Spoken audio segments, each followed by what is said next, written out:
From first hunts to lifelong traditions, we're here to honor the heritage, hear the passion, and connect through the stories that make us all hunters. Grab your gear, find your stand, and listen in as we share another journey that shapes a hunter's legacy. This episode is brought to you by Logic Hunt, an app designed for the future of hunting, helping you prepare with purpose and pursue with precision. It's been a long time, hasn't it? I talked to Struble and told him I was coming on, and I had told him you'd reached out. They started a podcast and had created an app. I was talking with him. I'm like, when did those boys come down? And we couldn't really pick a date, but we figured sometime around 2013. Does that sound right? 2013, the year after I graduated college. Okay. Yeah. He wasn't sure if y'all were still at Iowa State or had graduated at that point. So it would have been after. Y'all were down on spring break, right? Yeah, the buddies I went down with, they were their last year of college, and I was first year out, so it would have been 2013. Dude, I think about that hunt all the time. Yeah, that's funny. I think we hit a couple different places that night. Man, that would have even been before. I don't even know if we had tracking collars on the dogs at that time. We didn't catch big gangster or anything like that, but I do remember that we cut the head off a hog, or I cut the bottom jaw out, and you guys wrapped it in a grocery bag, or it might have even been an old T-shirt, and off you guys went to Panama City Beach or something. Is that where y'all went after that? Yeah, we'll hit on that later. Before we get too deep into that, man, I'm telling you that we'll get into that in a little bit after you share a little bit about yourself, but by far the most action-packed hunt I've ever been on.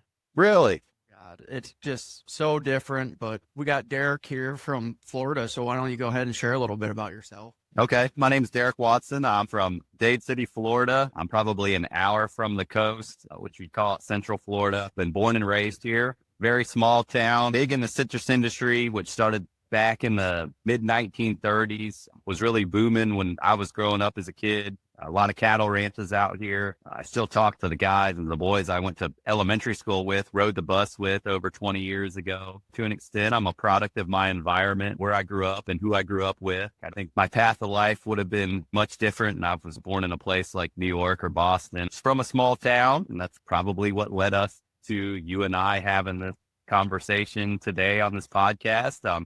Married to my wife, Kayla, of 7 years, and we have two boys. One is 4. His name is Emmett. The other one's 2, and he's Trip. They have changed my life for the better. Getting them into all things outdoors, they keep us super busy. Try to keep them active as we possibly can, because they're probably inside right now bouncing off the walls while my wife's getting dinner ready. So that's a short intro to my life and where I am now. I work for a roofing contractor, do some roofing sales, do residential sales, commercial sales. I also do a lot of consulting work where I help insurance carriers settle claims with their insureds. So that keeps me super busy. We're down here at the peninsula of Florida, so we deal with a lot of hurricanes, inclement weather at certain times in the year. So when we get into hurricane season, things get ramped up. We're ramping up for that now. Hurricane season starts June 1st. So we're prepping for that. It keeps me super busy. On the road, in the office, flying drones, looking at roofs, getting in attics, doing all that stuff. Keeps me busy, keeps me sharp. When you're looking at roofs, are you on the homeowner side or the insurance company side? We're a preferred contractor with a lot of insurance carriers. We're being sent out there on behalf of the insurance carrier. And what I'm going out there to do is essentially do forensics inspection. They're sending us out there to determine whether or not there's actually storm-related damage or insurance coverage to their roof. And then if there is, we're at that point preparing an estimate for whether or not the roof needs to be repaired or replaced. And then on the flip side of that, if it's not storm damage, if it's workmanship or maintenance or mechanical damage, I'm putting a report together letting them know what my on-site inspection reveals. We're sent out there on behalf of the insurance carriers. There is damage that we find. That's what I want to find. We're then going ahead and doing the repair or putting the roof on. You see those videos of insurance agents inspecting the roof, and it's obvious hail damage. I don't even know if you have hail in Florida. We do. Probably not like y'all have up there, but we do. Insurance agents just, can't do anything about that. We're going to deny this claim. Just like with everything, there's some insurance carriers out there that I wouldn't recommend. Allstate. I always tell the people that I meet with, anybody that has a commercial, Allstate, Nationwide, Snake Farm, stay away from them because they're paying all those monies to their celebrities to do their commercials. Those ones can be pretty tough. Those are usually my biggest challenges that I have to deal with to get roofs approved. A lot of insurance carriers are nationwide, but I think Those bigger ones are a little bit difficult to deal with, but there are some good ones out there. Just with everything, you have some good eggs and some bad eggs, and it could be a challenge to work with your insurance company, especially if you don't know how to navigate those waters. What kind of shingles are they using down there? Asphalt shingle, architectural shingle, your laminated dimensional shingle. You see some 3-tab still. That's not common, but architectural is a big thing. Architectural shingle, we sell a lot of GAF shingles. We also install metal. We do TPO, flat roofs, membrane roof, base and cap sheet, which is like your granulate, like a rolled surface shingle, and tile. We do concrete and clay as well. See a lot of that stuff along the coast down in Southwest or Southeast Florida. You see a lot of that tile. It's a good business to be in. Like I said, we face a lot of inclement weather here. Hurricane season runs from June 1st to November 30th. So at that time, things are cranked up and it's full speed. It's full tilt. You see rubber shingles starting to pop up. Maybe not so much here. There's a lot of different products out there. You see a lot of steel tile. Instead of your long panels, industrial panels, or a snap and lock or an R panel, there's a lot of these companies that are coming out with shake type tile. It's a metal, but I haven't seen much rubber. We do flat roofs. It's like a TPO. So it's a thermo type plastic like PVC, but we don't see a lot of rubber shingles down here. I haven't seen them. I just see them on TikTok. There's all kinds of stuff on TikTok. Talked to a guy from Georgia a couple weeks ago, right on the Georgia-Florida line, and he said wasn't that long ago they got wrapped up with deer. Yeah, deer season in Georgia. Yeah, I guess probably sometime in January. I haven't hunted Georgia much in the last couple of years. Yeah, I think their season ends sometime in early to mid-January. South Georgia might be a little bit different. Don't quote me on this, but I think they're all similar in regards to what their seasons are. Way different in Florida. Deer season in Florida is about to start in a couple months. Southeast Florida, deer season's on the verge. They've already shed their velvet. They're showing their hard horns, if you will. Man, I think it starts in sometime in July or probably August. It's probably not July. It's probably August. It starts as early as August down here and then up into the Panhandle in Central Florida. I think that season ends probably the second week of February. Gosh, I think in the Panhandle, it runs even a little bit longer than that, too. Up there in the Panhandle, those deer, even where I hunt here locally, they're just starting to show their nubs. But down there in Southeast Florida, they're ready to go. Deer season for them is right around the corner. That's crazy. He was telling me that their rut was mid-end December, whatever, and they start bow hunting 1st of October, so they could bow hunt for 2 months before they even get to the rut. Is that how it is where you're at? I was looking at some dates here to see if the stuff starts in September, but I thought it started even earlier than that. But yeah, the rut's going to be super early down there in the Southeast and Southwest Florida compared to up in the central part of the state, or even up in the Panhandle. Down there, you're probably looking at late September to early October in the central part of the state where I hunt. And I also hunt up in the Panhandle, just past the Big Bend area. Central part of the state for me is going to be more around that December time, right around Christmas. Usually the rut can be pretty good for us after that cycle, probably sometime around mid to late January. Then in the Panhandle, it's a little bit more typical to the rest of the country, like November around that Thanksgiving time can be really good up there.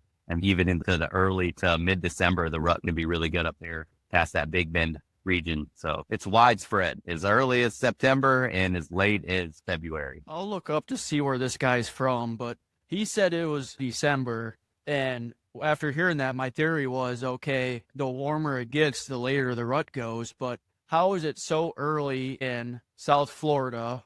And then you come up to where you're hunting, and then it's Christmas time. And then you go further north and it's early November. Yeah. So early, then really late, and then really early. A lot of it has to do with weather. And I think you could probably contest to this, where you get into your Midwest and your states where it gets actually cold and it's cold consecutively. It's not cold for 2 or 3 days, right? So those deer have to be able to be bred to get their fawn born at a certain time for them to be able to survive the winter. Here, we don't go to those extremes, right? It's hot. A lot. Like, it is hot today. It's 97 degrees outside. I'm in my shop right now doing this and I'm sweating. We don't go through those extremes in the weather. So I think the rut happens when it happens. And even when we get into those November time frames up towards the Panhandle, yeah, we get some cooler weather up there, but it's nothing like what y'all are going to experience in your winters. It's always been in that Panhandle area in the Big Bend. It's always been around that November time. Getting down here for us in the central, it's weird. Like, Interstate 75 runs north and south. On the west side of Interstate 75, 45 minutes from where I hunt, the rut is right around that Thanksgiving time or even a little bit earlier than that. But on the east side of 75 where I hunt, it's a very small zone. If you look at the map, the rut time is that December into January. So that gestation period for deer is different. Why that is, I really couldn't give you an explanation, but I think the biggest factors of the rut here and why it's so widespread is the time frame of when those deer shed their velvet and their antlers are showing in their hard horn, to them not really having so much to worry about what their environmental conditions are. Sure, they do to an extent when it comes to drought and rain and things like that. I just think that we don't experience those extremes like you guys do up there is why there's such variables in the rut. I used to think it's weather, and maybe weather still has a little bit to do with it. But the past couple of years, we've experienced some warmer ruts where it didn't matter how warm it was, peak rut was still the same date. So maybe deer evolved to breed at a certain time based on location or dropping velvet, like you said. But last year is a perfect example. It was the last couple of days of October. Is going to go from 65 degrees down to 32 for 4 or 5 days. Barometric pressure went from 29.5 to 30.7. Breweries were just blasting. This is going to be the best kick to the rut ever. If you're not taking this week off, you're crazy.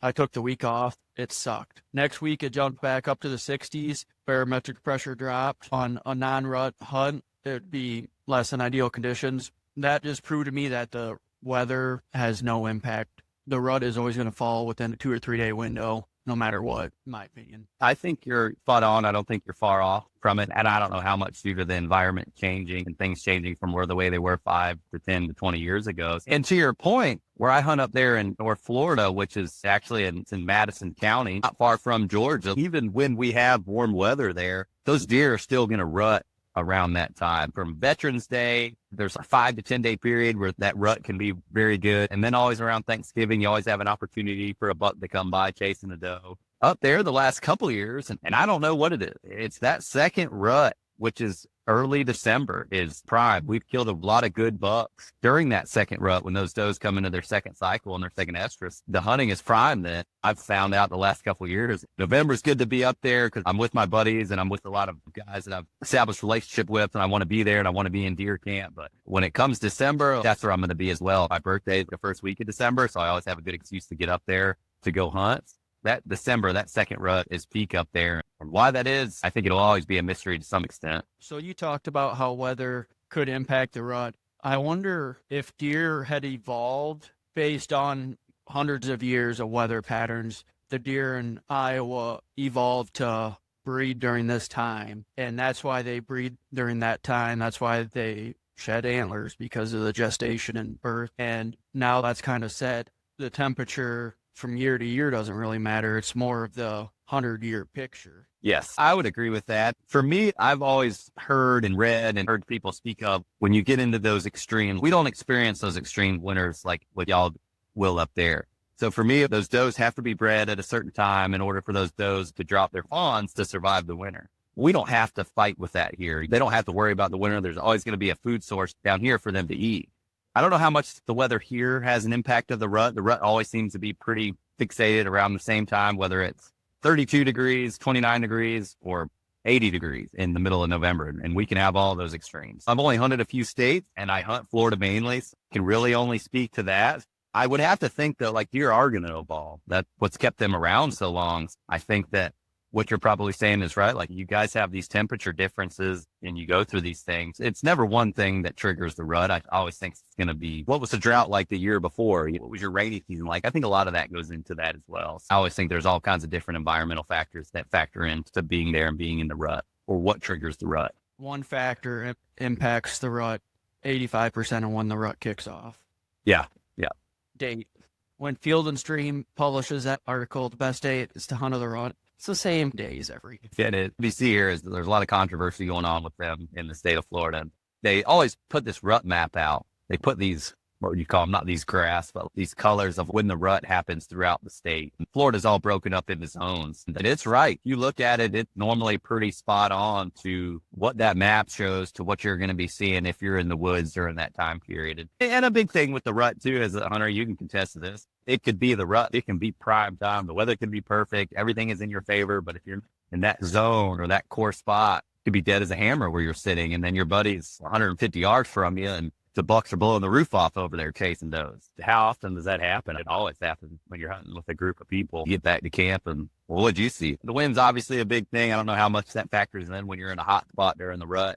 But what is it that kicks off him being only 150 yards away from me and him seeing all these, whether they're rack bucks or younger bucks running around compared to where I'm at. I've been on both sides of that. I've been on the good and I've been on the bad. I don't know what that is or why that is. Yeah, there's definitely patterns. 10 years ago, it clicked. I was hunting a property where it was a giant timber, a giant 800 acres, but it had a 40-acre field in the middle. And I'd hunt the edge, and I was always 2 steps behind. I'd see the deer on the west side. I'd go sit on the west side. When I sat on the west side, they'd come out on the other side. I finally figured out, okay, if the wind's out of the west, they're going to come out on this side. If the wind's out of the east, they're going to come out on this side. So there's patterns there if you look hard enough on which way they come out of the woods and which side of the field they're eating on. Without a doubt. I've heard you talk a lot on your podcast. I've been listening to your podcast and a lot about how kind of self-taught. And as I had mentioned, I'm a product of my environment. My dad didn't hunt.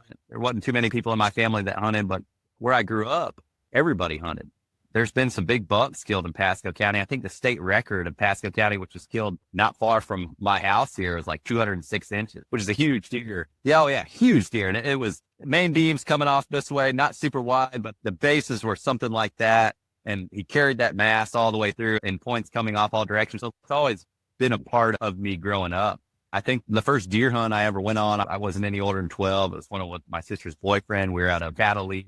It was probably around November, and there's these big cypress heads and the wetland areas that kind of finger out through all these places. And we're sitting in a box stand, and this doe walks out, and shortly after that, here comes this buck, nose to the ground, ears pinned back, chasing this doe. At that point in time, I had absolutely no idea what was going on, but I was like, this is awesome. This is what I want to do. But it wasn't really until I met my best friend Bright and his dad and his family that they gave me this opportunity to pursue this passion.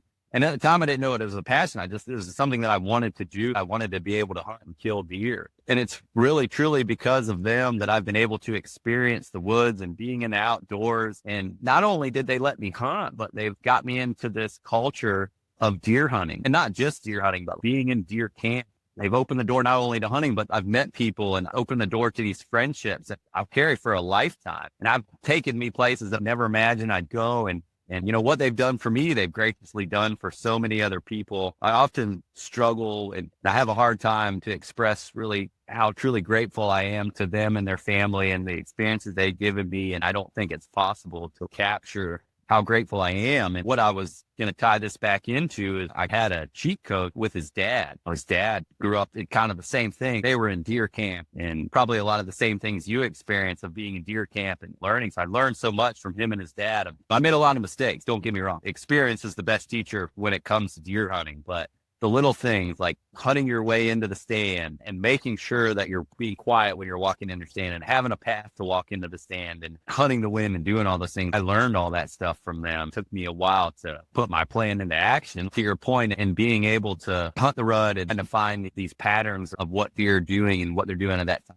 It doesn't happen by coincidence or by mistake. There's a reason those bucks are doing what they're doing to the rut to some extent. Sometimes they're a little love drunk. Discombobulated. That's so cool how that story you share. Little background. When we did deer camp, it was party hunt. I don't know if they do that in Florida where if it's 100-acre timber, 5 guys might push, 5 guys are on the other side of the section and you just push deer. But in terms of bow hunting, going out in stands and everything, that was all self-taught and I probably still don't know what I'm doing. You had a bunch of buddies your age that were all hunters, huh? I bet that felt pretty cool. Really, my buddy Bright and I, once him and I met, it was really in the 6th grade. We had access to this ranch not far from where we're at. It was a 2,500 acre ranch, and it was really just for hunting. They cut hay and they cut timber off of it and things like that, but it was a ranch, a place that we would go to hunt. Man, we would be in high school and we were both driving at the time and we were in OJT, so we'd be able to cut out of school early and he'd come pick me up at the house and I'd have 2 ice cream sandwiches ready to go. Man, we'd go to the feed store, we'd get 100 bags of corn, we'd get 20 bags of mineral, and off we went, man. And we didn't get to carry a rifle with us or anything like that, but we were out there filling feeders, setting hog traps, trapping coons, trying to trap little piglet in coon traps. So we learned so much from just being out there and being in the woods and having those experiences. But him and I have had some of my best hunting stories come from being with him. And for whatever the reason, him and I are always on the same page when it comes to turkey hunting or deer hunting, or even when we're fishing together. I'm constantly one of those guys that are calling my buddy and being like, hey, I was turkey hunting today and I had this happen. Have you had that happen? What did you do when this happened? When he was doing this, what were you doing? So I'm constantly bouncing ideas off people, and I do it to Bright all the time. And I think guys, I'm a little bit crazy to an extent, and I'm always listening to what they're telling me, and I'm always going to try it. If that opportunity presents itself, I'm going to give it a go. And it may not work for me. It may work better for them. But when I ask people for advice, I always try to use that advice to my advantage. If it worked for me, if it worked for them, maybe it works for me too. So I've always had the guys that we hog hunted with, my buddy Kyle, the same thing. When deer season rolls around, we don't talk too much when it's the off season, but deer season's rolling around. We're sending each other pictures. We're talking like, if he's doing this, like Wim's doing this, you got to set your stand up in those directions. It's constant banter between all of us about what's going on and what we're doing. How old is he? You think he's old enough to shoot? What do you think he'd score? Oh, yeah, all those things. Yeah, for sure. We don't have the class of bucks that you guys have up there in Iowa, but we have good bucks down here. A buddy of mine's Instagram page is at Lower Florida Bucks. Go to that thing. Every once in a while, you'll see a 150-inch deer. But in Florida, I mean, you consistently kill every year if you're putting the time in. You'll see a lot of 120-inch deer, a lot of 130-inch deer, mid to high 130s. So there's a lot of good deer in Florida, and I've heard you guys talk about what does it take for a buck to become mature and to score really well. For me, you got to let them grow, and that's not always the case. I like to shoot deer. If you're going out there and you're not shooting deer, I bet it takes the fun out of it, but I want to go out there and shoot deer. So whether it's a 100-inch 8-point or a 50-inch 13-point, I'm on board for all of it. You've shot a pretty nice one before, haven't you? I killed my first mature buck that you'd call it up in Kentucky. He was 147 inches, but I killed my biggest buck, and probably the biggest buck I'll ever kill was in Florida up there in Madison. He was 151 inches. Really? That's pretty good buck, man. Yeah. And the story to go along with it was one for the ages. That's what we're here for, man. Fill us in. It was exceptional. After the shot, we didn't recover him for 26 hours later. Really? And if it wasn't for my buddy Bright, my other buddy Cameron, and Bright's dad, Mr. Logan, and Bright's dog Leon, I probably wouldn't be on this podcast. I'd probably be under some bridge somewhere or in some rehab center. But it was November 11th. We had this deer on camera 2 seasons prior, all at the typical times that you'd think you would see him, 2, 3 o'clock in the morning, 4 o'clock in the morning, 12 o'clock at night, all that stuff. And he was only coming to some specific feeders that we were getting camera data on. We started getting some pictures of him in during the rut, early November up there in a food plot kind of the center part of the property. And they were still at night, but they were at that maybe just right before first light. Gray light. Yeah, gray light. Yeah. That night we fell asleep, and my buddy's like, where do you think he's going to be in the morning? It's called the trough. He's going to be at the trough. And that's where I was going. It's first light. It's dead. I'm not seeing any deer. And my rifle's in front of me. And I look over to my left, and he is standing 20 yards in front of me. And he came to check this food plot, I think, for doe. Could you move? I don't think he had any idea I was there. And he appeared out of nowhere, out of thin air. He's just there, and he's staring into this food plot. At that point, he's kind of quartering a little bit away from me, or almost just facing his right shoulder. He checks that food plot. There ain't no does in there, and he's gone. But I mean, gone, he's moving. So as he's doing that, I'm getting my rifle up. He's just walking straight away from me. But he starts to slowly quarter away. I'm quiet enough. I get my gun on him and probably played it back in my head at some point today. But I've done it a lot. And what ended up happening is that I shot him too far forward. So I should have shot him several ribs back. But instead, I put it right on the crease of his shoulder. So when I hit him low, and it came out as brisket, and I blew out a bunch of bone. At this time, I had no idea, right? I shoot him, gun goes off, he dips down and tails down and runs off like he's hit. At that point in time, I kind of blacked out. I don't remember what happened. I probably jumped out of the stand. I run to camp, and they hear me shooting. We call them senior. I was like, I shot senior. And they're kind of like, I'm like, no, I shot senior. I'm probably not saying much. I'm probably speaking a lot of gibberish. So we give it 30 minutes. We go down there. We start finding blood, and we get into the cypress pond. And we go in there, and we jump them. And I'm like, that's not good. And we back out immediately. We're finding pretty good blood. So we back out immediately. And at this point, I'm asking them all kinds of questions that nobody has the answers to. Nobody can answer the questions that I'm asking them. How long after the shot did you jump him? Probably 30 to 45 minutes. Hindsight, if we wait longer, does he die there? I don't know. It would have been one of those things we would have had to probably a full day, knowing what I know now, for him to have laid down there and died. So we give it another hour. We go back. And Bright's got his dog Leon, and we put Leon on him. And he strikes off immediately, and he hits that blood trail. And we hit this cypress pond, and all of a sudden, I'm in chest deep water. And there's these little islands that we would get to, and Bright and Leon are up in front of me. And I was stepping in their tracks, and every time I'd be like, man, is he trailing this deer? Every time I'd hit that island, there'd be blood on that island. Next island, a couple hundred yards, blood on the island. Next thing, blood on the island, blood on the island. It says I'm reconnecting. Still got You found blood on the island? just these little islands that we'd find blood on. We finally make it on the other side of this big cypress pond, and we're soaking wet. My boots aren't on, any of that stuff. So we hit a county road. He crosses the county road, and I find a bone fragment in there. This is not good. So we regroup at that time. We go back up to camp. We're not really doing a deer drive, but we got back on a trail and thought where he had went, and that's not where he had went. We haven't found any blood. So we scatter back out, we regroup, and I find blood on a fire break. We put these fire breaks in we need to burn with these disc roads. I found blood, and man, we're back on it. We put Leon back on this blood, and we're several hundred yards, probably a half a mile from where I shot him, if not far. We're finding blood. Let me back you up. First off, were you doing this tracking in the daylight? And second, walk me through coming across that blood. Were you searching pretty hard to find that blood at the crossing, or were you just kind of dilly-faddling around and there's blood? I shot him at first light, 7 a.m. We found pretty good blood to begin. But once he crossed that county road, he soaked that blood up. And we found a little speck of blood on this fire break. And then you would go so many yards. It felt like hundreds of yards. And then we find a little speck of that blood. But Leon was tracking that gland in his foot. He had sucked that scent in, and he knew what he was doing. And I was trailing Leon. I wasn't trailing blood. Every once in a while, I'd stop and look down, and I would find blood. It was sparse. It was not what I was wanting to see. And I was super nervous. And we're tracking Leon, and he's on this deer. We're on another guy's property trailing this deer, which we had permission to be on, but we're on another property trailing this deer. We were finding blood, but it was far and few between, and Leon was trailing this deer and trailing them through bear patches, thickets, through everything. Well, to our property. We're not camp, actually, from where I camped it. And Leon starts getting super birdy. I'm watching him, and he's changed since he was just blood trailing that deer. All of a sudden, the woods erupt, and I've got a 12 gauge, and the woods erupt. And Leon jumps this deer 20 yards in front of me. So that shotgun up, boom, boom, boom. I shoot 3 times. I dry up that Benelli,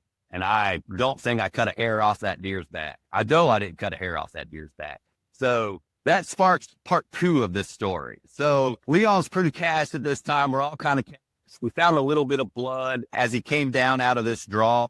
We call some other guys that come over. He brings over 2 dogs from a dog club. These guys run dogs over there pretty heavy. And thank goodness this deer kept going, and he didn't stop down in this bottom, because if they would have crossed over and they would have shot that deer, the only thing I would have gotten was a picture. At that point in time, I think 8 hours have gone by. It's 5 o'clock in the evening, and we all split up, right? And I'm looking for blood. Bright has gone up the hill. He calls me. I'm praying that he's telling me he finds a deer. He goes, I didn't find the deer, but I found blood. So him and I regroup, and his dad, my buddy Cameron, get there, and him and I, we all make the decision. We need to let this deer rest. We can't push him anymore. So that is the longest night of my life. Didn't get any sleep. I cleaned the camp. I went up to the overpass that goes over I-10. I went up there and really thought about the events of the day and what had happened and what I had done wrong. And I was really having a tough time with it. First light, man, we're back at it. We go back in there, put Leon down. He hits the track, but it goes right by it. And I'm kind of like, what's going on? I kind of circle him back in there, and I start picking up some blood, and we jump the deer, and the deer is running away from me. Well, the deer, he gets up in these tall pines in this pine block and takes off. And I don't really have a shot. I didn't know where the other guys were. I didn't want to shoot. He crosses over, and I'm screaming, he's on the speed. He's running. He's running to the stand. He's running the lows. He's running the lows. And they jump up on this buggy, and they start running down. Bright just happens to look over, and that deer is falling over into these pines and is looking right at Bright. And Bright had a shotgun, and that deer looks at Bright, and it's only fitting that the guy that really, truly opened the door for me to get into hunting was actually the one that killed him and finally put him to rest and closed the final chapter in this book.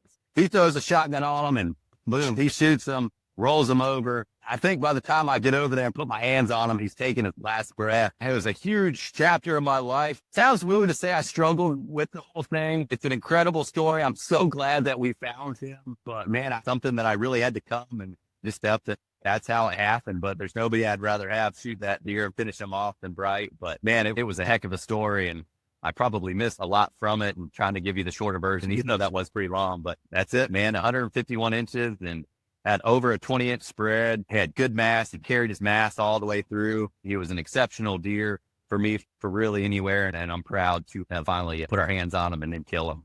Compare that deer to other states. To all our listeners gawking at a 151-inch deer, man, just listen to the excitement in your voice 6 years later. I can't imagine how excited you were at the time. I was excited to begin with, but I went to a very deep and dark place towards the middle of that day, and especially in towards the evening. ESPN used to have their shows on TNN, Buck Masters. That was before I was hunting. Man, I could only imagine killing a buck like that. And I finally had the opportunity to do it. In that moment, I had my chance. Didn't blow it, but you visualize this happening, and when it doesn't happen the way that you imagine it happening, you experience some form of disappointment and let down. I felt like I let down myself and the guys around me. I think 9 times out of 10, that story doesn't end that way. But if it wasn't for the guys that were with me and the determination and Leon tracking that deer, and it's just us not letting up, I don't think you find that deer. And for whatever the reason, we did. Everybody has their part of the story, whether it was 45 minutes of not us finding blood, and then somebody finds it and we're tracking it that way. And all of a sudden he finds the next blood and Leon doing what he did. It makes for a great story and one that I'll never forget. Do you think the deer would have died eventually?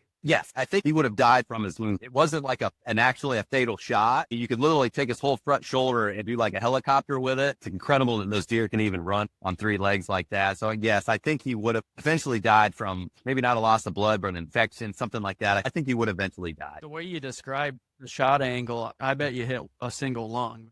I didn't shoot far enough back to hit a lung. Not even one, huh? No, I don't think I hit a single lung. I think I hit him right in the crease of that shoulder, and it traveled on the inside of his armpit and came out of his brisket. It was a bad shot. The angle that he gave me, I should have shot in way far back and hoping that it exited out of that front shoulder. I just shot him way too far forward. And then that honestly sent me into this tailspin. I lost all my confidence. I went on the spell. I sold my shotgun because I couldn't kill a turkey to save my life. I put a new scope on my rifle. And once I finally did that, I don't know, a lot of it was me, but I did that, and I've gotten the train back on the tracks, and I've got my confidence back. My shooting has been a whole lot better. It put me into this weird place. Have you ever had daytime pictures of that buck? Never. That's pretty cool. He's a ghost, and all of a sudden he just shows up.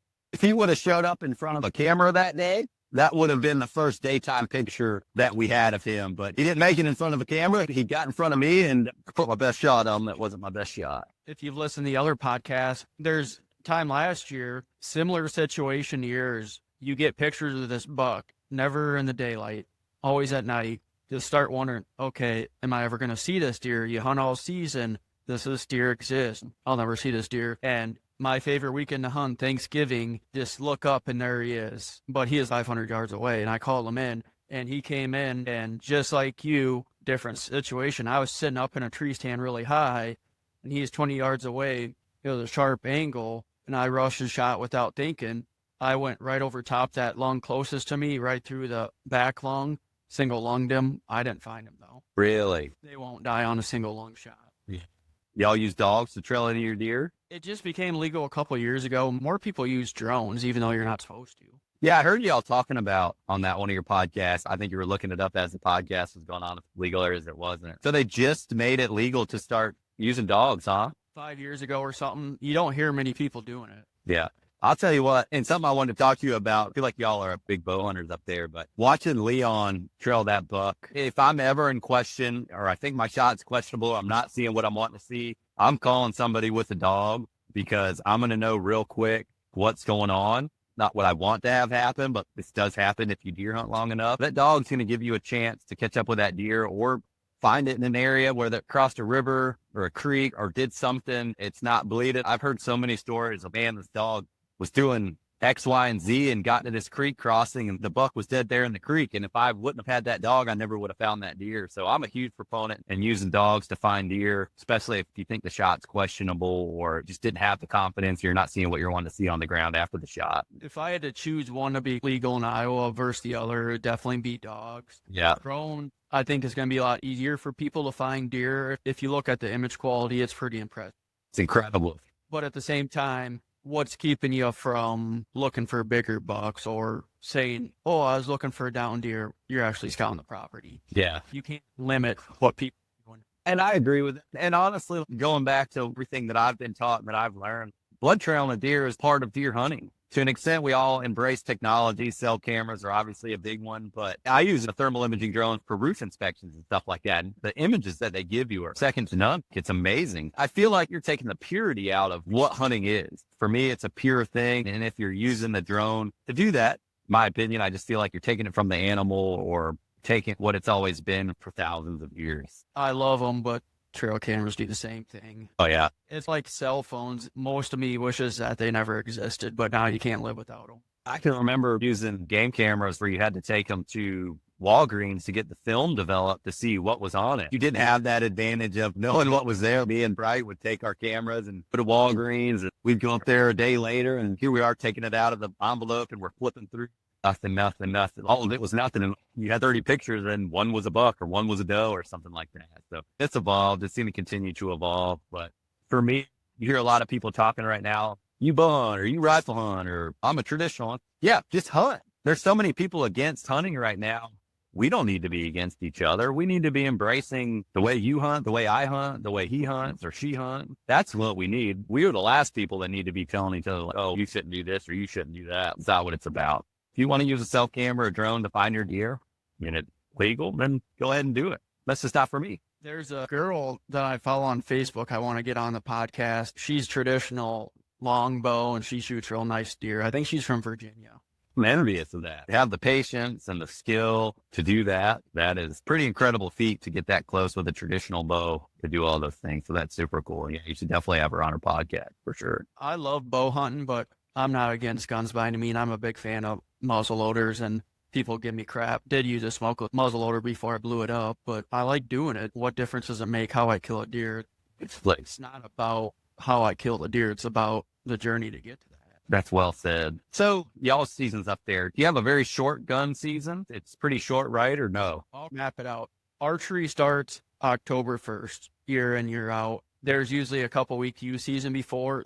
Archery goes from October 1st up until the first shotgun season starts the first weekend of December. And that's 5 days, and that's a couple days off. And then there's a 7 or 8 day shotgun 2 that wraps up around mid-December. But there's also an early muzzleloader that happens back end of it, butts up against the early part of the rut. So maybe October 15th through the 20th. That's limited. Maybe they sell a couple thousand tags in the state. So October 1st through first weekend of December is archery.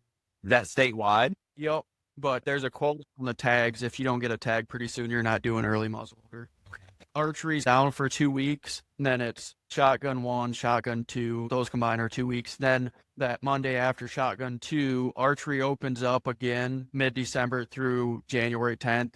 Once shotgun wraps up, it's late muzzleloader and archery through January 10th. I feel like it's a longer archery season that we have. You can hunt archery from the day the season opens until the day that it ends. And what I was getting at is asking you about your season thing that gives the deer opportunity to grow and to get a little bit bigger. And what I've really found out recently is obviously I love hunting the rut because chances to kill a deer, a good quality buck, go way up. Maybe it's a buck you haven't seen on your property all season. What he's probably going to be doing is coming through there at Mach 3 or chasing a doe or in a thicket or something like that. And you got your rifle out there and you're on a hope and a prayer. But what I've come to find recently in the last couple of years, and this is where I hunt, is, man, I really believe that you can pattern those deer and those good bucks earlier on in the season with your bow. They're still in their bachelor group. I'm going to say they're more predictable, but they're doing things more frequently and more often early on in the season than what they're going to be doing during the rut, because I have no idea what they're going to be doing in the rut. I've been fortunate enough the last couple of years to kill some pretty nice bucks. I love hunting. I love gun hunting. I love hunting during the rut, but I'm going to be out there probably a lot more during early archery with my bow than I am early gun season or even during the rut, just because of the fact that I feel like I can pattern those deer better. I'm the same way, except I like after the rut. Some of the big bucks are going to get shot during the rut or run off the property, but it's so unpredictable. You mentioned earlier where you're just watching a food plot and you look up and he's there. That's how it is during the rut. You could sit for 6 hours on a single deer and then all of a sudden you're complacent and he's right there and it's too late. Yeah, I've had that happen to me more times than I care to admit. Definitely. That's been tough. So you've been bow hunting for what, 20, 25 years? Or just hunting? My first hunt was, like I said, when I was sometime around 12. And then I really started hunting again when I was around probably 16 or 17. And I'm 37 now. So that's going on 20 plus years. I've always bow hunted. First bow I got, I actually traded my buddy Bright Husqvarna chainsaw for a PSC Nova. Never killed any deer with that bow. From there, I went to a reflex and shot a couple does with that. Never shot any big bucks. I don't even know if I ever shot a buck with that bow. And then a buddy of mine bought a Matthews Z7, shot it twice, and I kept constantly bugging about him, and he ended up just passing it along to me. So I hunt with a Matthews Z7 now, and I've killed a couple good bucks with that. I've killed several deer with that bow, but I've been hunting it pretty much as long as I've been with deer hunting. But as I've grown into being a more mature hunter and learning from experience, I've come to learn bow hunting. I feel like I have a better opportunity to have a good quality chance at a nice buck rather than hunting the rut and just hoping that maybe I'm in the right spot or that buck's going to be in that area that day chasing does. I just feel like I have a better chance with my bow during early bow season than I do later in the rut. Dude, Z7, man. Both. So I used hand-me-downs until 2007. I bought a brand new Matthews Adrenaline. I want to say the Z7 was the next year or a couple years after. 2009, 2010, somewhere around there. But yeah, I love it. It shoots great. It's a fast bow. I don't get into a lot of the news, what comes out and what bows is on the market this year. Works for me. I like it. I enjoy hunting with it. Got a history, like with my rifle. I always talk about getting a new rifle, and I probably never will because I've got a history with that rifle. And we've been through a lot together. That rifle. Same thing with my bow now. I've killed a lot of deer with that bow, and I'll probably shoot that thing for the next 20 years. Who knows? I just got rid of my Adrenaline 3 years ago, so I had it from 2007 to 2023, 15 years. And I shot it quite a bit. The trouble I was running into is getting harder and harder to tune. Okay. If you like it, don't go shoot a new bow or else buy one. Yeah, exactly. Restringing it and doing all those things, that didn't seem to make a difference with tuning it. Maybe the limbs were getting stressed and stuff like that. They put a new string on and they tried twisting it to get it to line up, and we couldn't get it. And it might not have been a good archery shot, but by the time they'd get it tuned in and the strings would break in, then it'd be out of tune again. Whereas the new ones, you don't even have to put it in a bow press. It's pretty unreal. That's good information for me to be able to pass along to my wife if I ever get a new bow. Can't tune it anymore. It's time for a new one. If you think about what a brand new bow costs compared to a really high-end rifle, looking back in the old days, the bow and arrow, that's the poor man's way of doing it. No, a bow probably costs twice as much as a solid rifle. Yeah, exactly. Until you throw a good scope on there, that bow is probably way more than the cost of that. Just the gun itself, for sure. My sights are $500 alone. Yeah. $2,400 into my bow setup. Seems like that's what the going rates are these days. Good quality bows. Gotta have good gear. There's nothing wrong with having a good gear. Just probably overkill. There was a point in time in my life where I don't think I gave gear enough credit. And what I mean by that is something that I had to learn. I can slip in the ear. I can be a little bit lazy, but I was probably bumping deer at that time. Killing a quality buck and doing it every year is, for me, I think it's one of the most challenging things to do. You got to be able to stack the cards in your deck. So that's putting a $500 sight on your bow. I'm all in doing that. You don't really need it where I hunt, but the plan is hold on to it for a long time and hopefully go out west. Now, if you're doing an archery, mule deer hunt, or elk, man, I want that adjustable. Is that what you have? You have one of those adjustable pins? Yeah, it's first time I ever got one. I switched to that and a thumb release, and I'll never go back. Really? I hated at first, and I just bought a $100 one. I can't take this back now. I might as well get used to it.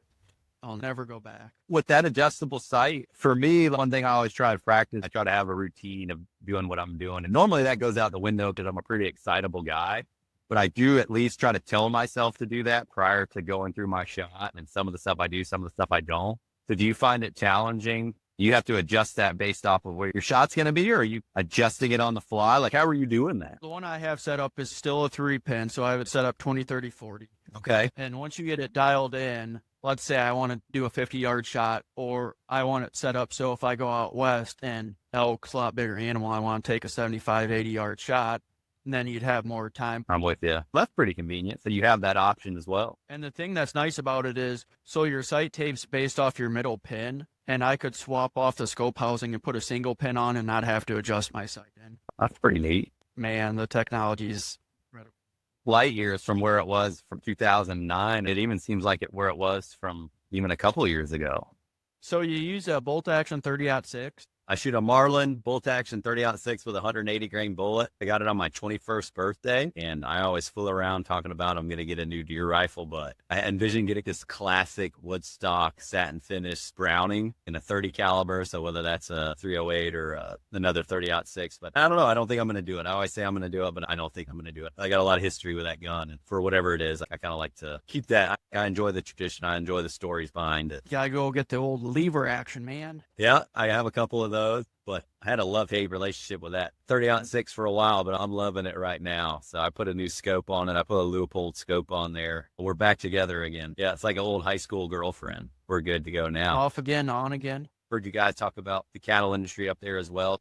Are you mostly hunting ag? Do you have to do a lot of habitat improvement up there, or does the ag speak for itself? The ag doesn't help. It's good for deer nutrition, but it's little pockets of timber here or there. Depending on where you're at, southern Iowa, you might have 1,000-acre stretches of timber. It's real hilly. Where I'm at, it's real flat, and we have a small river bottom that's maybe a couple hundred yards wide where you can basically see through it in the winter. But we got a hodgepodge. Where I hunt, it's dead flat, 30-acre timber out in the middle of a wide open section. But a lot of people don't really do habitat improvement up there unless you're buying a big ranch. Especially where I'm at, you don't really have control over what the neighbors hunt. You might put all this work in and the neighbors are still going to kill the deer regardless. Yeah.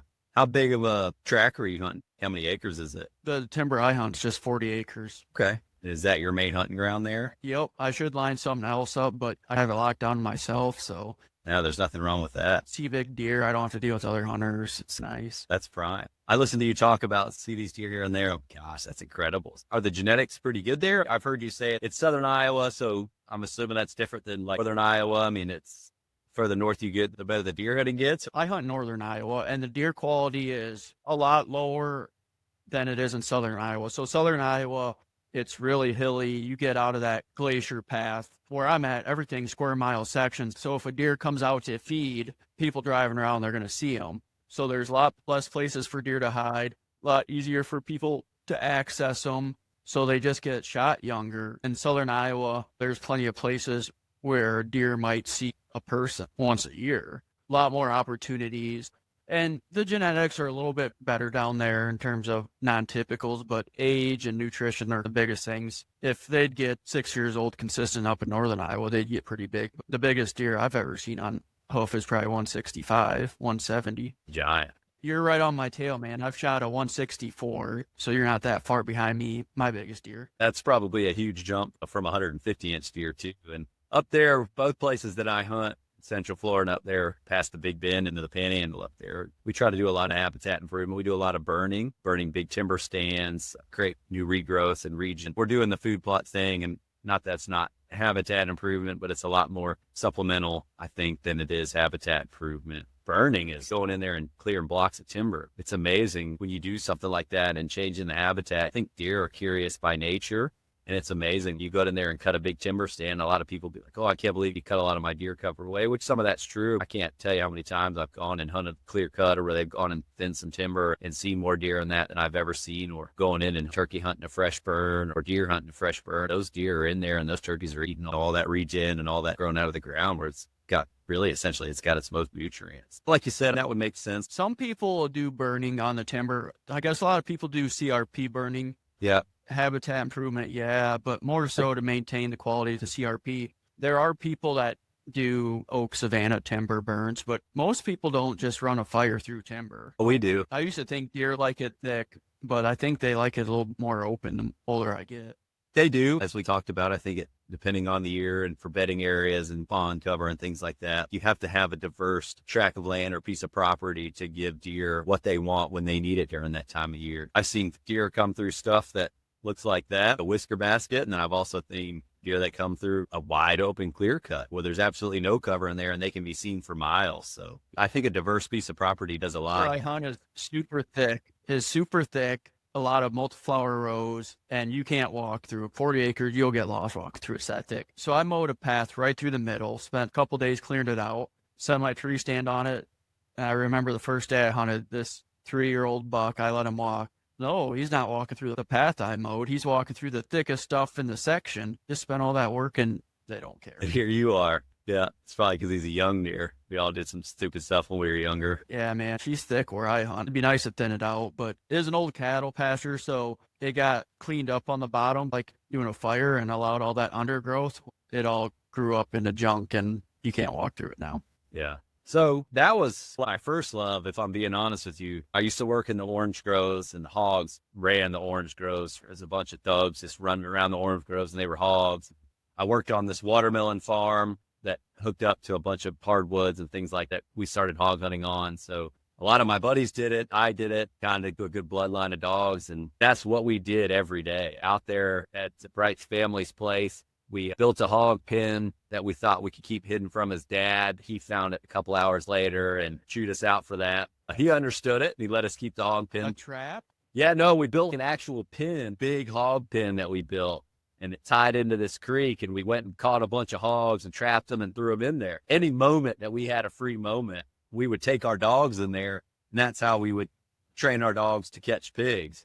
So we use it as a training pen or a place to store pigs. And we had a lot of good places to go. And if you have a lot of good places to go, that makes a really good dog. Obviously, there's other factors that go into that, like got to get a good dog from a good bloodline. I've seen guys pick up dogs off the side of the road and watch them catch hogs. Man, I got into hog hunting, and there was a point in time I was doing that 6 days a week. That's all I was doing. And we were catching some big, toothy hogs. I'll send you some pictures, and I'll send you some of the bigger hog pictures that I had. I saw you've been using your pictures for your podcast. I remember one Struble showed me 6 foot tall hanging up. We caught some big hogs with Struble, and just like deer hunting, threw myself into it. And I wanted my dog to be the best dog that he could be. So I put so much time and effort into that and trained him as much as I possibly could and put him around good dogs. And I was really fortunate again to have really good places to be able to hog hunt. But just like deer hunting, got to hunt your dogs into the wind. You got to know where those hogs are going to be and what they're going to be doing. Your dog needs to know what he's supposed to do. And once your dog knows what he's supposed to do, he's going to do it. It got to the point where we could turn our dogs loose, and they would run through all the sows and the little pigs, and they would go catch the most gangster hog in that group.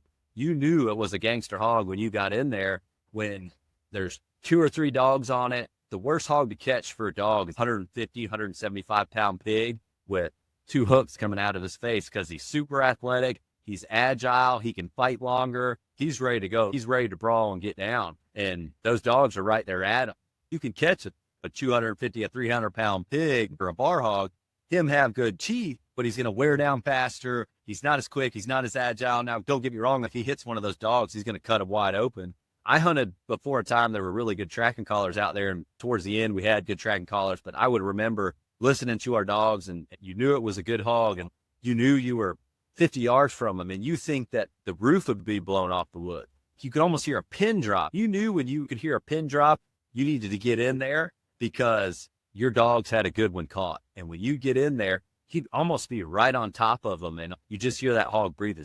Because the dogs are working so hard that they weren't working? They're locked on. One dog would have them caught on this ear, a dog would have them caught on the cheek, and yeah, those dogs are totally locked in on catching that hog and keeping him locked down. And we ran a lot of running catch dogs, meaning that when they got in there, there wasn't much baying. You have your bay dogs, like your trail dogs, they'd hit that scent, they'd run that hog down, they'd bay and keep them at bay. And they'd keep them going in a circle, keeping them occupied. Then you turn your catch dog loose. Your catch dog would go in there, he'd run into that hog, catch him, and then all the dogs kind of gang tack. I was kind of like a running catch dog, not a big dog, had big lungs. He could go long distances, because when a hog goes, he's going to break. He's going to bust through palmettos. He's going to tear through fences. He's not stopping. You need a dog that can run and be agile and be able to keep up with him and go long distances and be able to catch and bite him on the butt and get him to spin around and fight your dog. And as soon as you could get him to spin around and fight, if your dog could catch, like our dogs did, like the fight was on. And normally we'd run 2 or 3 dogs, and those 2 or 3 dogs would hold them down,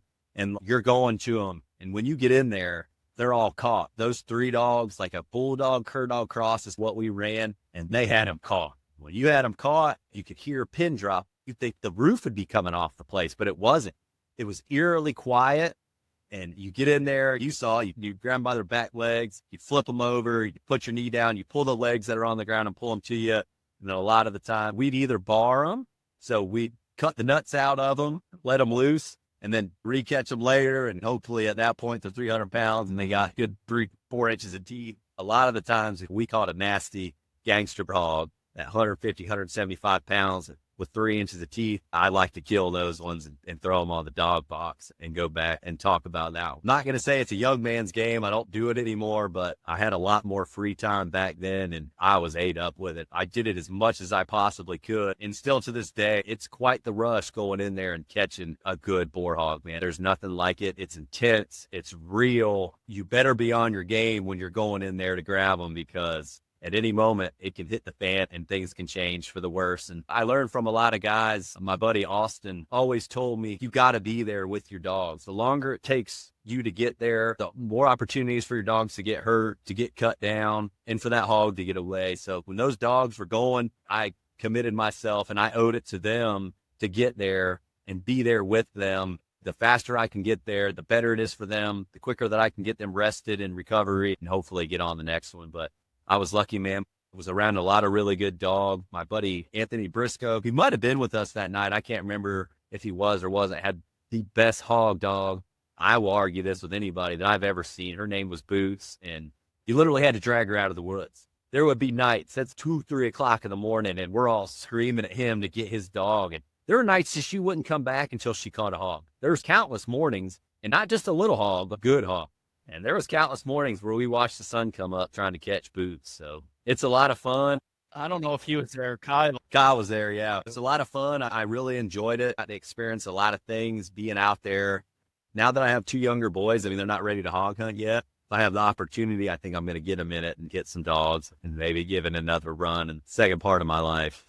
And if we do that, man, we got to get you back down here. You got to get up to Iowa and do some pheasant hunting. I'm sure you probably haven't done that. We'll do a swap. But, man, I think about that all the time. So just how ingrained in my head it is, because I still remember the day before we went down there. We were in Tampa, and it was my first time out of the Midwest. I was just really engulfed with the view and whatnot. And I remember the album my buddy was playing back when we had CDs. It was the Jake Owens. Okay. Barefoot. Blue Jean Nights. Yeah. Every time I hear a song from that album, it takes me back to that night. Man, you don't know what you don't know. So I showed Struble this knife. I pull it out. He's like, man, what do you need a knife that big for? I had this 10-inch blade I was going to take down. And I remember the first one we caught, just the adrenaline rush when you're getting ready to shoot a deer. Man, I just got to do this. So I just pulled my knife out and I'm going to stab in that hog. You're like, whoa, slow down, man. Just stick it in and twist. It's funny to me. I grew up, hogs have been in Florida since the Spanish arrived. So it's funny talking to y'all that it's foreign to you. It's such a foreign thing. And people come like, oh, I want to shoot a big hog. I feel like you'd rather want to come and shoot a big buck. What are you coming down here to shoot a stinking boar hog for? But it's a lot of fun. And dog hunting and doing with dogs and getting that full experience, there's nothing like it, man. Running through those woods with your flashlight and jumping over logs, wiping out and get back up and running through the swamp. And all of a sudden you look up and boom, everybody's got their flashlight around them and you're like holding this rhinoceros by the back legs. It'll get you going. Thinking about some of the hogs that we caught and some of the good ones we caught. Those stories will last me a lifetime. And I look back at those pictures all the time. And it's a big part of my life. And I had so much fun doing it. And look what it's done now. It's created a relationship that you and I have. We haven't talked in so long. And you create this podcast. And it was hunting that brought us together, right? And a friendship that we had a mutual friend together. That's what brought us together. At the end of the day, that's what it's always about. It's about the friendships and the lifelong stories that will go along with it. I remember I was the one that got the knife on the first one. It's a little blurry, but how we got to that first hog. I do remember the big Rambo knife that you pulled out. I think we hit 2 properties that night, right? We killed 3 hogs. Okay. The second one and the third one are both much better. The second one, I remember we were going through the orange groves trying to find another hog. And all of a sudden the dogs start going off and we're around a marsh. We follow you guys around this marsh. And I remember we're behind you and there's hogs running in front of us. Never seen hogs. A little nervous. And when we get to the hogs, and I distinctly remember, dude, where's Getz at? We couldn't find him. And we look across the marsh and there's a flashlight going across the marsh. Getz was trying to beat us all to the hog. And he got up to chest high water in the marsh trying to. Those orange groves, there's a lot more in that marsh that you need to be worried about than a boar hog or a pig too, boy. We spotlighted a gator earlier that night. Yeah. Felt like we hit a ranch and then we circle back to the orange groves. I do remember us catching 3 hogs now. And I do remember you guys leaving out with either a bottom jaw. I think we cut the bottom jaw off or you left with the whole head. I can't remember. Do they still have that? I don't know. They had it through college, but I remember the orange groves were right next to a city development that the streets have been poured and there's hydrants, but there's no houses. But the last one, that one was pretty excited. We were calling it a night.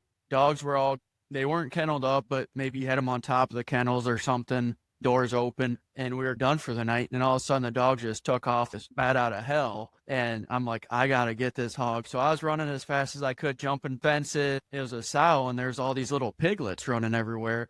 And I was the first one there, and I'm like, I'm never going to hog hunt again. I just grabbed that by the back legs, and I tore her down to the ground. And she is pretty good size one, bigger than the other two. Yeah. Man, talk about a rush. There's nothing like it. They each have their own kind of rushes that you get from them. But gosh, I wish we could have caught a good one that night because, like I said, that feeling of catching a big boar hog, and it's the quietness for me. You would think it'd be like a bull in a china shop. By the time you get there, you can hear a pin drop. For me, that's such a wild feeling and experience to get in there and have a hog caught that has no problem wrecking you or wrecking those dogs with one flip of his head. But you get in there and it's just, like I said, it's like a whisper, and it's such a weird feeling going in there and catching the I big don't one. remember it being quiet. I remember a lot of squealing. That's what I'm saying. Those sows are going to squeal. Those pigs are going to squeal. But those big boar hogs are holding their own. They aren't going down. They're not ratting. They're not letting anybody know what's going on. You're not going to hear a word from them. If you catch a sow, catch a piglet, like a young pig, you're going to hear them squealing. They're going to do that all the way up until the time you kill them. But when you catch a big boar hog, other than the initial fight that they're doing with the dogs, once he's caught, it goes quiet. It's just so surreal for listeners that have never been around hogs. If a dog were to grab a coyote or a deer by the head, what we were doing is grabbing the back legs and trying to get them down on their side and keeping them down while the other person came in with a knife. Pretty caveman-like stuff. Man, it was surreal. Fully healthy hog, just grabbing her by the back legs. Yeah, and they eat good too, man. I think it's all about preparation. Man, you catch a hog in those orange groves, and there's orange groves on top of this elevation change. They're a little bit higher elevation than they went down in these nasty, some of the nastiest bottoms that I've ever been to. Just briars, hog sanctuary down there, shaded, and they had water down there, or mud all down in these bottoms. And man, when those dogs went down there, when those pigs went down there, and them dogs were eyeing them, you knew you were in for a long night. Been done for forever. It's still happening. It's a lot of fun, man. It's a blast. It's one of those things where you can go out there and BS with your buddies and have a good time and come out there with some kind of a creature for sure. If I ever do it again, I'm going to buy one of those night vision helmets. I don't care about seeing it in the dark, but it'd be cool to have some good footage of it. Definitely, man. It's a lot of fun. Is Struble down where you're at now? He is. He moved here probably a year and a half ago. He was working for Consolidated Grain and Barge, and he left them. He moved out here. He's living probably 45 minutes west of here. Drupal's a great buddy of mine. He's been hunting with us since he's moved back. We were turkey hunting this year together. We were hunting up in Madison together. He's got 2 kids of his own now that keep him super busy. Yeah, he's not far from here. We keep in communication as much as we did when he was living away, and now I just get to see him a little bit more. He's doing really well. I can't remember the last time I saw him. It's probably been 10 years. I guess it's been 13 years since we all hog hunted together. He came to Iowa a couple times after that for work. One of the better dudes I've ever met. He's a great guy and fun to be around. He's a good time. Got a lot of hogs with us. He had a pretty good deer hunting spot in Oklahoma. Killed a pretty good buck out there in Oklahoma. I always give him a hard time. Got to start shooting some deer. Part of it. Deer hunting's killing deer. Go out there and kill some deer. Be the selective guy when it comes to deer hunting. If somebody asks him to shoot good quality deer out here, he's a guy that you can depend on to do that stuff. I need to reach out to him. I told him, okay, I'm going to be on Mitchell's podcast. He started the app. I downloaded your app. I was looking at that. Yeah, man, you should definitely reach out. I still have buddies that hog hunt. Still have places to go. Still got places with good hogs. That's something that we can certainly set up and find the time to get you down here to go do it for sure. It's on my wish list, man. Not like an expensive hunt, like going out west and spending 10 grand on elk. No, cost of a plane ticket and a couple of meals will get you down here to catch a hog. You drove down. Yeah, that's right.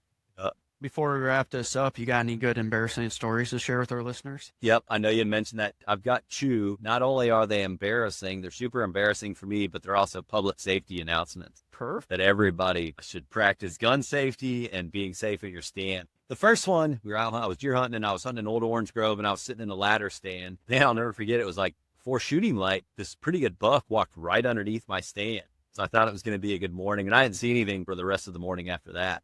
It's 10 o'clock, 10:30, ready to get down, and sitting in my stand, and I'm flipping the safety off, flipping the safety on, flipping the safety off.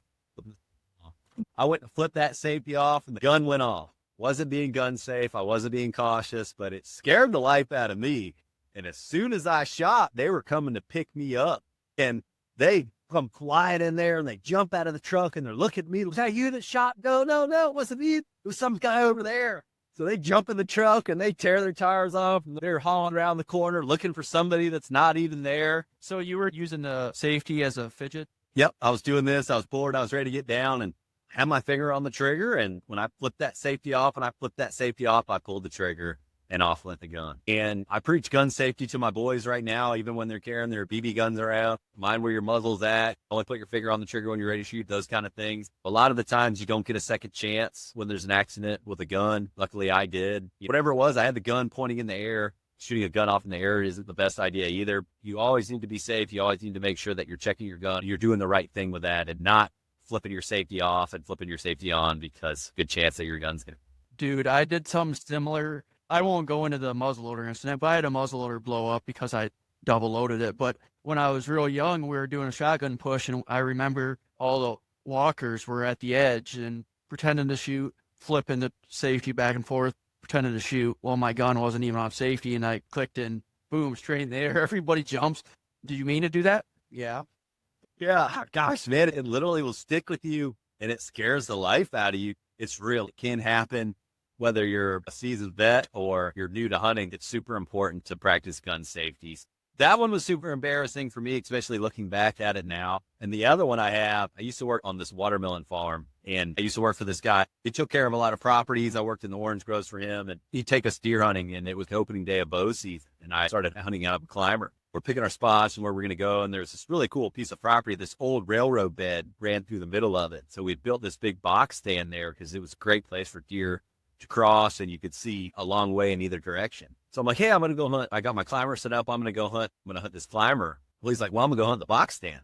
I'm like, you don't bow hunt? Why are you hunting in the box stand? He's like, I want to see you climb that tree. What are you talking about, old man? I'll climb that tree. No problem. So I get in there. It's still super dark. Then they're probably 45 minutes, an hour before daylight. And I get climbing up the tree. I have my bow with me. I don't even know if I had a bow rope. I like to think that I did, but I don't know if I did or not. Didn't have my climber tied together. Didn't have a safety harness on. At that point, safety harness, you weren't seeing them on infomercials and things like that. They send you the CD when you bought your stand and whatnot. Oh, yeah. Nobody wore them. And nobody wore them. I don't know. I'm 15 feet up in that tree. I move the top portion of the climber up, and I go to put my feet into the bottom that's in there while I go to pull the bottom portion of the climber up. Well, it slips out from underneath my feet. Thank goodness it didn't fall down to the bottom. It fell down just far enough where it was just out of reach. So I'm like this. I don't know how I was holding myself up in this climber for as long as I did. And I'm doing everything I can. I'm wheeling my feet around. I'm dipping down in there. I'm stretching my feet out as long as I know. And I just cannot get my foot back in the stirrup to pull it back up. I take a breath, regroup. Number one, I can't let the old man know that. Is he out there? At the time, I'm assuming like he is witnessing what he foreshadowed the day before. And he's going to tell everybody. Everybody's going to know about this. I'm never going to hear the end of it. So I'm doing everything I can to get the bottom of this climber back underneath me, right? So it's all right. I'm going to get it this time. So I dip down as low as I can, get the climber up underneath my foot. I get one side of the climber up. I take a breath. I dip down. I get the other side of the climber up, and I've got it back underneath me. Hike back up into the tree, get set up. Don't see a deer. I'm grossly sweating. At this point, I've probably spooked every deer that was within several hundred yards from me that was bedded down there. Don't see anything. Get down. We lead on the railroad bed. He's like, what'd you see? He's like, you didn't shoot? I'm like, oh, I didn't see anything. And not saying anything. Like, what's going on? So I'm not saying anything. He's not saying anything. And he didn't see it. It was still dark enough that he didn't know what had happened. It was a morning hunt. Yeah, it was a morning hunt. He did say there was a lot of commotion when you first got in there. I was, yeah, there was a hog there. I spooked the hog off. So like that kind of happened. So he didn't see it, but I was, again, super embarrassed at the time because I thought it happened. I'm super embarrassed that I even let this happen to myself. And another thing, we've all heard the story, how important it is to be safe, whether you're in a climber, in a ladder stand, or whatever it may be. Every climber I have now, I'm looking at them right now, they're tied together. They're tied together enough to where if that does fall out, there's no chance of it falling to the bottom of the tree. It's going to be close enough to me to get it. Those are my two. I've got plenty more. Those are the two that I felt like I could give your listeners a public safety message out there. Tree stands are dangerous. You got to be on top of your game. There's Yeah. a buddy who was telling me a story how he wasn't maintaining his tree stands, but he was putting a tree stand up, and one of the cables or both the cables snapped, and it was a hang-on stand that had the footrest. So you have this expanded metal footrest, and you have this bar that came up. Well, the bottom went out from under him. His feet went in underneath that footrest, right on top of his shin, and his face went down. Man, that had to have hurt. Yeah, I've got stories like that. Same thing, a buddy of mine. Luckily, he wasn't too high up in the tree. It was one of those chain-type straps that go around the tree. He'd had it in the tree, been in there for seasons before or whatever, but where it met to the climber and the pin went through it, it had rusted out. Thank goodness he was only a couple feet up the tree. He gets up there, that cable snaps. He goes backwards and his legs get caught. He's hemmed up there. He was close enough to the ground. I think he was able to push himself off and reposition himself. It can happen to the most seasoned hunter. It can happen to an inexperienced hunter. You got to be safe. You got to check your equipment. Something I realize a lot more now having kids. I don't even care to tell you how many times like I've fallen out of a tree stand. I'm getting older now, but I'm like Gumby. Like I could bounce back pretty quick, but it's a real thing. And I've been very lucky to not been injured worse than I have falling out of tree stands more than I care to admit. I got a tree stand, an old ladder stand I need to cut out. It's on an old silver maple. Grew fast enough where it engulfed the back end of the ladder stand, so it's not going anywhere. And my brother went in there. He's like, there's no strap hanging this tree stand up. I'm like, yeah, it's not going anywhere. But it grows up, and where the ladder sections come together, they aren't bolted. Every year you have to put a new log under it to raise the bottom up, otherwise it'll just fall out. Yeah. Yep. No, it's a real thing. Checking when you use those lock-ons, swapping those straps out every year, and don't stand on it to see if it's safe to stand on. Just do yourself a favor. Swap that strap out. Get a buddy out there, do the right thing. Falling 20 feet out of a tree, it doesn't do your body any good. I don't have kids, so I don't care if I die falling out of a tree. I just don't want to be a vegetable. Well, I want you to continue your podcast, so don't do anything like that. It's the last thing I want to hear about anybody. I wear a harness setting up my ladder section, the lineman belt. Yeah, you're right. That's what we should all be doing. I'm still guilty of it. Not even an artist. During bow season, I'd like to hunt out of my climber just to get into the spots that I want to be in, but not so much during gun season. You got to be responsible and make sure that we're checking your equipment because it can happen to all of us. I don't care how long you've been hunting. It can't happen to me until it happens. Exactly. That's what gets you. That's exactly right.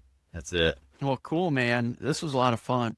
Figured we'd talk for an hour or so, but went pretty fast. This was a blast. I enjoyed it. My wife, she's like, are you nervous? We haven't talked in forever. As soon as it kicked off, nervous has left me. You're a great host. Do a good job directing the podcast and let your guests speak. I enjoyed it. I had a lot of fun.